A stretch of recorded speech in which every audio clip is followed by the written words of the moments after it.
तो हेलो दोस्तों, आप देख रहे हैं खेसारी अपडेट ऑफिशियल। दोस्तों, प्रमोद प्रेम यादव जी का एक न्यू सॉन्ग है जो बहुत बड़ा सॉन्ग रिलीज होने जा रहा है। दोस्तों, angle music official YouTube channel से दोस्तों जो सॉन्ग का बोल है गुब्बारा। सॉन्ग को गाए हैं अंतरा सिंह प्रियंका और प्रमोद प्रेम यादव जी, दोनों मिलकर ये सॉन्ग को गाए हैं। दोस्तों, वीडियो में जो एक्टर्स हैं रानी और प्रमोद प्रेम यादव जी वीडियो में नज़र आएंगे। दोस्तों, जो सॉन्ग को लिखे हैं सोनू सुधाकर जी, जो बहुत ही कमाल का सॉन्ग को लिखे हैं। और इसमें म्यूजिक डायरेक्टर हैं, म्यूजिक डायरेक्टर विक्की बॉक्स है दोस्तों।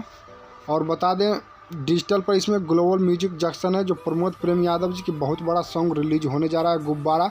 सॉन्ग का बोल है दोस्तों angle music official YouTube channel से 10 बजे सुबह में रिलीज होगा। दोस्तों, कल 13 जनवरी को। दोस्तों, तो आप लोग को वीडियो अच्छा लगे तो लाइक और शेयर जरूर कीजिएगा। कुछ कहना चाहें तो कमेंट के जरिए बता सकते हैं। अगर यूट्यूब पर देख रहे हैं दोस्तों तो सब्सक्राइब कर ले, पेज से देख रहे हैं तो फॉलो कर ले। दोस्तों, बहुत जल्द है जो प्रमोद प्रेम यादव जी का एक न्यू सॉन्ग आने वाला है। दोस्तों, तो हमारे वीडियो को सब्सक्राइब कर ले चैनल के। दोस्तों, भोजपुरी अपडेट पाने के लिए, न्यू सॉन्ग को जानकारी पाने के लिए। दोस्तों, फिर मिलते हैं एक नए वीडियो नए सॉन्ग की जानकारी लेकर। दोस्तों।